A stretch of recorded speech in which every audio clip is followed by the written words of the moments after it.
starred Hansel and Gretel, Witch Hunters. Yeah. Hansel and Gretel, to me, those Grimm's brother tales are so scary and so terrifying. When I read them to my kids and they love them, I'm always like, you really want to hear that again? You'd think it's a bad thing to read to your child before you go to bed. Because, you know, that as I remember, fairy tales were, you know, they lived happily ever after. Well, it's not the case when I revisited this story, obviously because I had to do the film.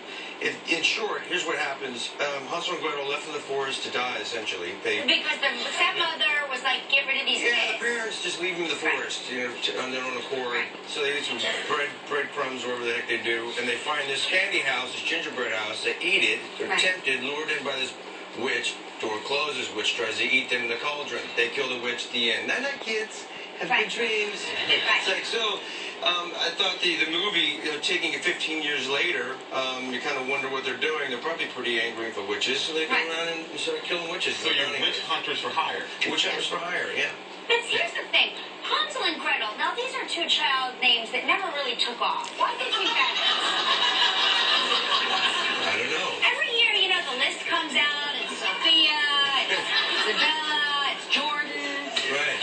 You never hear Hansel and Gretel on it. And I'm always curious, because when you think about it, they did extraordinary things with very little. Breadcrumbs and some rocks. Well, I know. It's a little more cinematic, I suppose, isn't it? Yeah. Versus like, you know, John and Deborah. Yeah, right.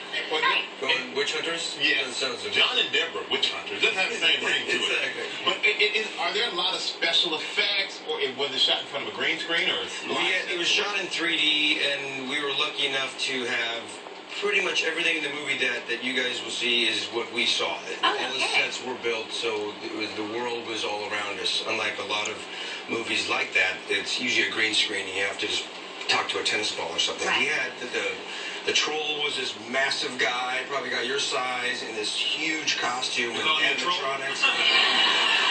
You could play a troll in the sequel if you just... I'm not sure that you look at your This could be your Oscar-winning troll role. Okay, fine. But it's actually an animatronic, you know, face and the whole thing. So it's actually everything was practical there for us. Even the witch's makeup was all there. Nothing was really CGI except for maybe some transformation. So Let me ask you this.